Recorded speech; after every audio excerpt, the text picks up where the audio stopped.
liñ si mën a jàpp tey xam nañ ko c'est un programme réaliste et réalisable suñ ko tënkee si juróom-ñaari point li ma wax sànq mooy la nouvelle gouvernance la nouvelle politique marketing les infrastructures la politique de développement le football féminin l'accord quadripartite fédération collectivité locale État et FIFA et politique sociale ma am si contentement bu rëy tey ñëw Thiès ñu recevoir ma dans des conditions je dis idéales pour un candidat mais du surprise si man parce que Thiès am naa fi ay papa am naa fi ay rakk am naa fi ay mag mais yàlla def aussi que lépp lu may wax football laay wax man waxuma leneen te sama jàngat ak sama expérience li ma def si génération foot ak samay xarit ak samay doom mën na jox yaakaar que ni mën naa andi sama contribution aussi su may wax dara damay wax loo xam ne lu leer la mooy que football bi man kenn rek mënuma ko doxal donc ku nekk dafa war a andi contribution pour le développement de notre pays dam si jàngat 80% de la population a moins de 25 ans te loolu du caaxaan su ma jàngatee aussi ma ne football lu muy andi dafa bari football dafa am pouvoir un grand pouvoir de intégration football dafa am pouvoir de stabilité sociale football dafa am pouvoir de création d'emploi football dafa dem ba nekk une économie ci dëkk parce que tey lépp lu ñu munti wax lii football mën a andi ma koy wax à chaque fois mooy lii ci football rek ñu gis àddina bi yëpp di daw ci benn ballon ensemble mooy une équipe de football 11 ñoo ciy football ci 11 yi lii la ñuy daw pour dugal benn but et constitutionnalité bi ñu bëgg a andi ci football gis neen sama panneau Coupe d'Afrique ak Coupe du monde te loolu buñ ko bëggee am mooy il faut ñu am ay infrastructures il faut que ñu am football fort sànq wax naa leen j'ai éprouvé les 4 lettres de foot sur les 4 lettres de foot une fédération forte une bonne organisation une ouverture mondiale et triomphe par le travail. Développement dans toutes les régions du Sénégal. L'agriculture avec un ballon. L'école avec un ballon. xale boo gis Sénégal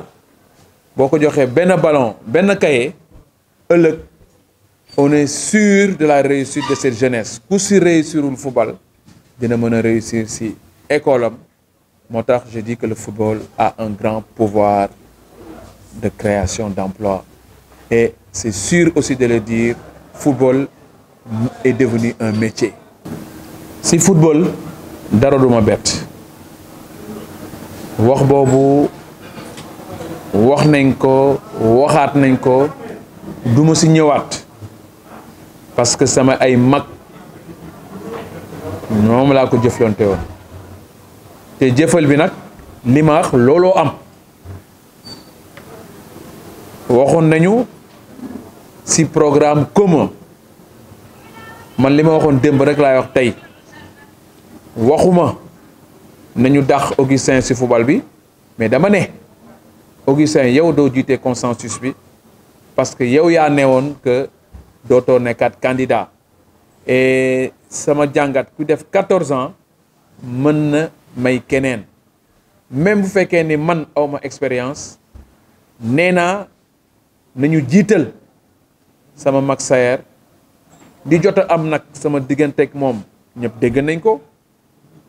dégg naa li mu wax mais nangu naa que am na droit bind li mu bind mais man xam naa ne li ma wax ak sama diggante ak ñoom engagement bi ma jëloon samay diggante entre Mbaye Diouf Dia ak Saër Seck man respecté naa ko. Saër Seck kenn mënul dugg sama diggante ak moom sama mag la boo xam ne maa ko bëggal sama bopp du dëgg donc aw ma benn problème ak moom mais nag divergence fu mu am nit mun na ko nangu mais en tout cas pour ma part je suis quitte avec ma conscience parce que xam naa aw ma leneen loo xam ne wax naa ko te xam ne ne lëndëm la. toj bi toj naa ko ak acteurs yi ba pare xam na tey c'est vrai que c'est la population sénégalaise bi wax ni que vraiment Mady moo war a jiite football bi loolu seen xalaat la seen mbëbët la mais man acteurs yi laa amaloon tey rendez-vous pour expliquer parce que acteurs yi ñooy voté si programme bi yow mi ma posé question bi boo xoolee xam na ni que programme bi ma wax tey programme bu réaliste et réalisable. J'ai fait les 14 régions du Sénégal man ba may bind sama programme dama am fu mu ko teg xam naa problème football sénégalais 2013 dem naa j'ai fait le tour xam naa ni tey bu club yi suñu waree am tey logistique da il faut que ñu am nouvelle politique marketing dans la politique de développement wax naa la logistique des clubs point boo ma laaj su ma woon yeewu sax su ma yeewoo du dëgg dama lay tontu Mady dafa judd ci football moom laa xam donc je ne suis pas prétentieux aussi du dëgg mais li nga nàmp rek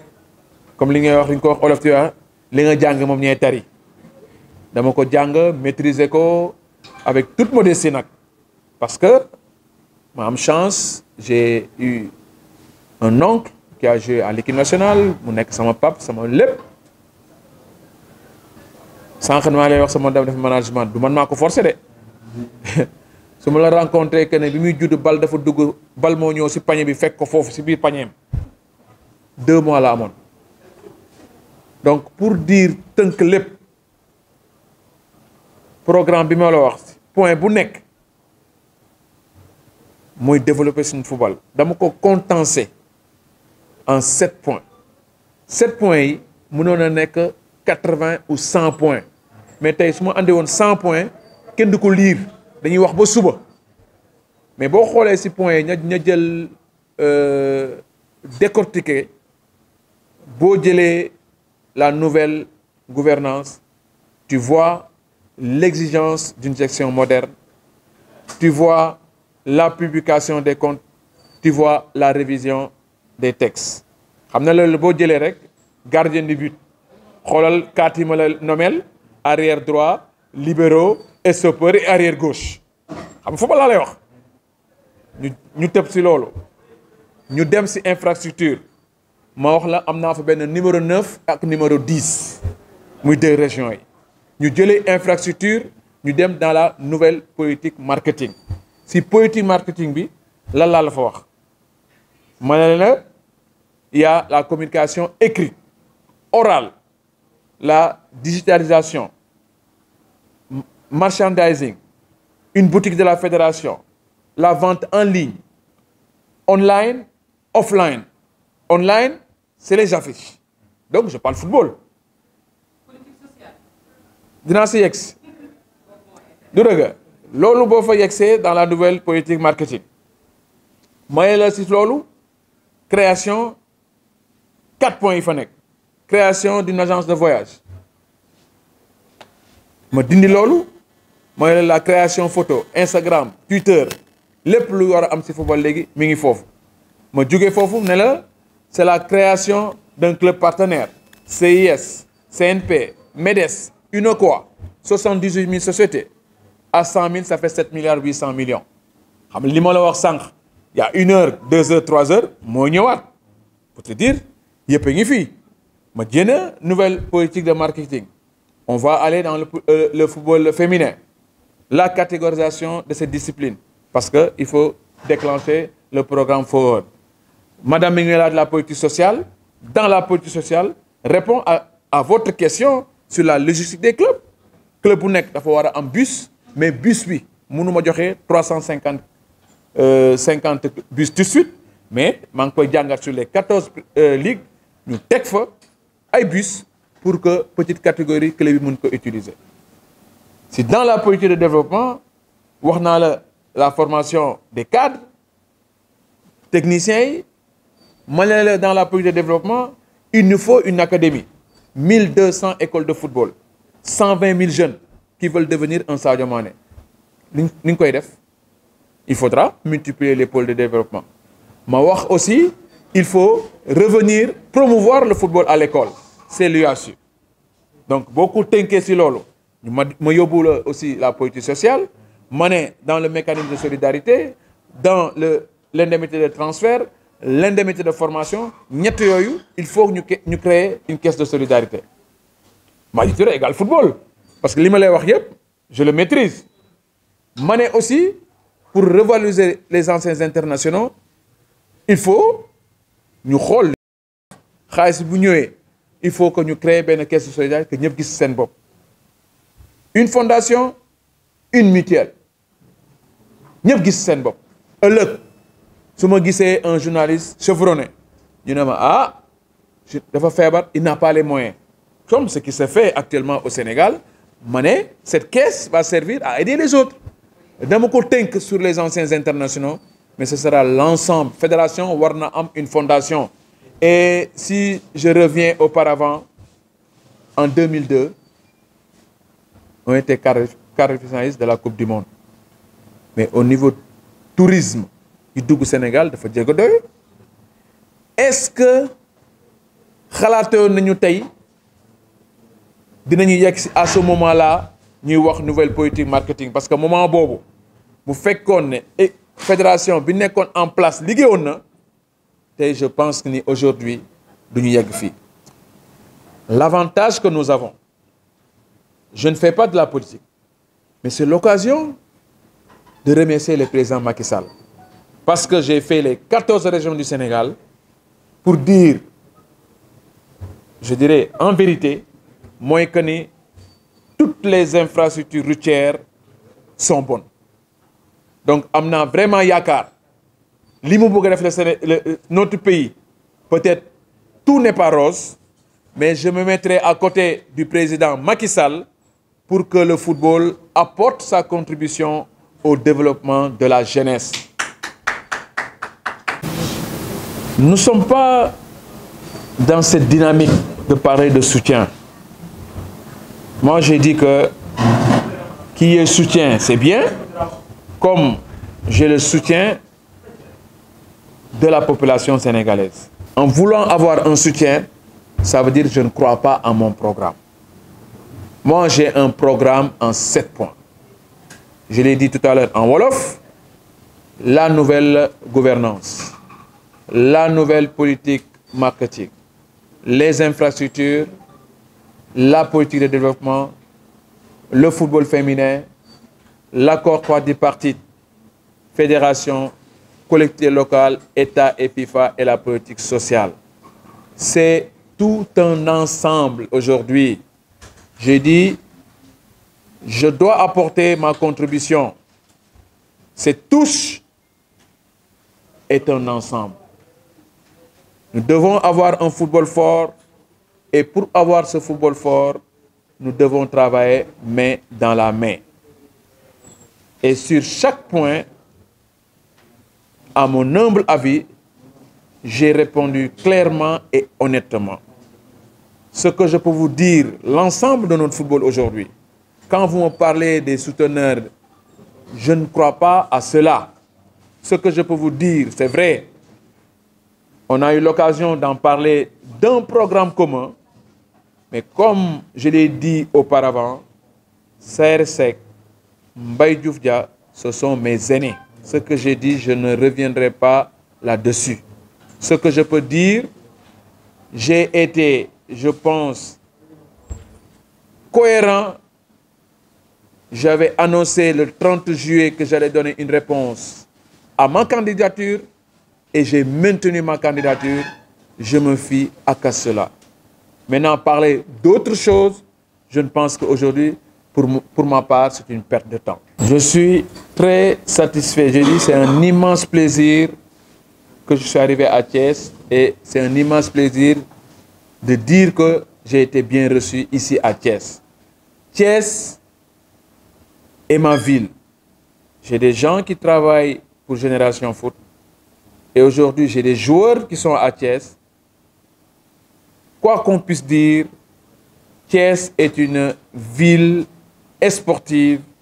et c'est une ville aujourd'hui qui a toujours sorti de talent. Mon programme, c'est le renouveau du football sénégalais. À mon humble avis, je peux apporter ma contribution et je suis convaincu que j'ai un programme réaliste et réalisable. Ce qui m'importe aujourd'hui, c'est le développement de la jeunesse sénégalaise. Mon premier constat,